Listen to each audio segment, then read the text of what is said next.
I wanted to know, why was it there? Why was it put there? And out of the 80 cathedrals that went up through the Middle Ages, 22 of them had labyrinths.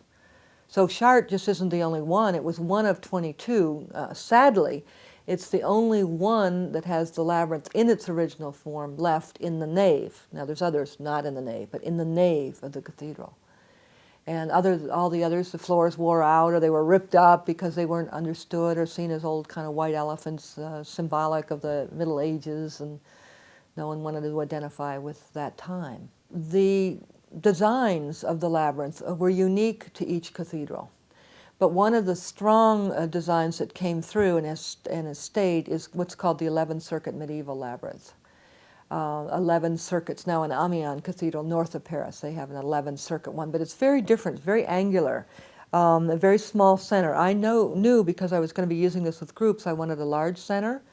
And I love the feminine, if we can use that word, the curves, the beauty of the Chartres labyrinth. Plus it has the petals in the center. That's unique to Chartres.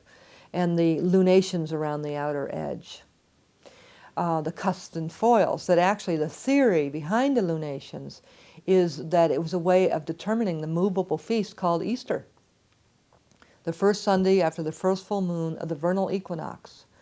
And you literally can count cusp foil all the way around. There's 28 per quadrant, and one whole circuit around would be 1 year.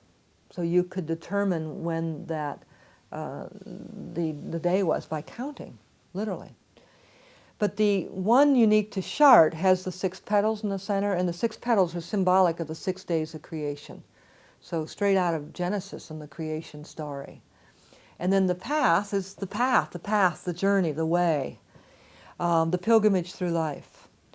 And it is understood that the pilgrimage was such a powerful act, and when you became a new Christian in the Middle Ages, you made the commitment to go to Jerusalem. A once-in-a-lifetime commitment to go to Jerusalem, if your health allowed and your age allowed and all. But when it became dangerous to travel because of the Crusades, it was a dangerous path, it was very expensive to travel. Because it was dangerous, you needed to buy protection. So the journey to Jerusalem was very limited. And then the labyrinth, in some way, in what's called the pilgrimage cathedrals, Chartres certainly being one of the major ones, then the Vatican dedicated the labyrinth as the pilgrim's way, the path to Jerusalem. And the path to Jerusalem, the New Jerusalem, that's another name for the center, is straight out of Revelations 12.